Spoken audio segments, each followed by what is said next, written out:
各位好，今日由我世紀21宇田地產為大家介紹一間位於鄰近太和港鐵站嘅樓盤。呢個樓盤位於大埔嘅悅發大廈。好，我哋而家睇呢個單位實用面積咧係447尺，係一個兩房嘅單位嚟嘅。而家係一個放售為主，以放售為單位嚟嘅。好，我哋而家入屋見到一個長廳，呢度就可以擺餐台。咁啊，另外邊廳咧，可以就擺梳化同埋電視機。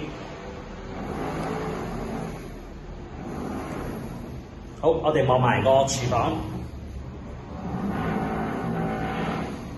咁啊，廚房空間感都充足。我哋睇下廳嘅窗，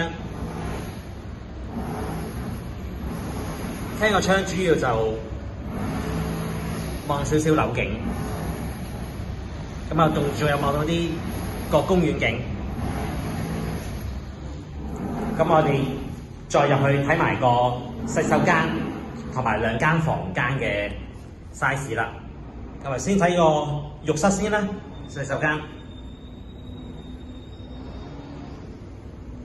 咁啊，浴室都非常之寬敞，夠闊落，企缸嘅設計。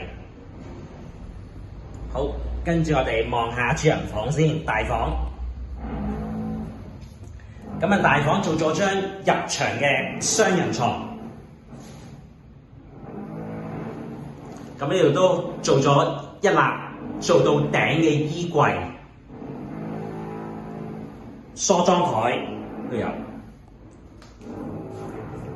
咁啊，房間咧個景觀都係以樓景為主嘅。呢度主要望外街啦，感覺都唔算話太嘈。咁啊，望埋個細房，咁啊細房都做咗個入牆嘅床嘅，同埋細房窗戶就非常之充足，有兩邊嘅對流窗，仲可以做張書台。入牆嘅衣櫃，至於房間景觀都係以望樓景為主嘅，但係都會係靜嘅，因為車嘅流量唔多。咁啊，大埔悅發大廈咧就鄰近呢個太和港鐵站啦，步行去到，同埋呢度有附近好多食肆、酒樓，非常之方便。搭巴士都可以去到嘅，附近搭巴士都可以去到出邊周邊唔同嘅地方。好，今日介紹到呢度為止啦。咁如果大家對呢個單位有興趣嘅話咧，可以聯絡我哋世紀21宇田地產。多謝大家今日收看，再會。